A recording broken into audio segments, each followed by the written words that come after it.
What's up, guys? OCT Cannibal again. I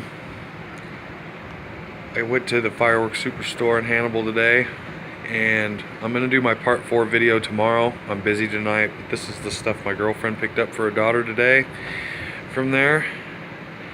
And let's see here. A lot of it's novelty stuff, but it's cool for the kids. Brothers Crazy Aces Roman candles, cool. Neon sparklers by Black Cat. Princess Sword for her daughter by Big Fireworks, cool. Got this fountain snow cone.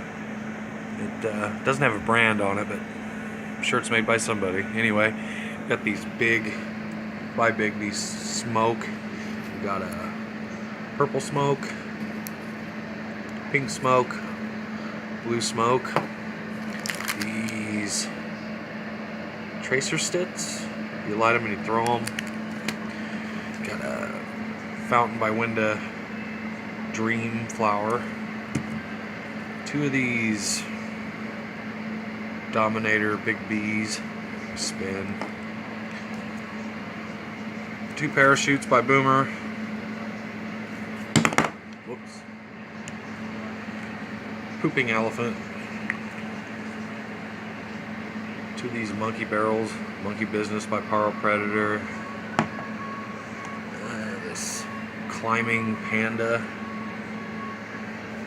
Ladybugs by Winda. And some assorted color snakes by Dominator. And these heart-shaped sparklers. But like I said, I'm busy tonight, so tomorrow I will take a video of my part 4 of my stash. Got a lot of good stuff, and can't wait to post it for you guys. So this video and my stash video will be up for tomorrow. So later, fellas.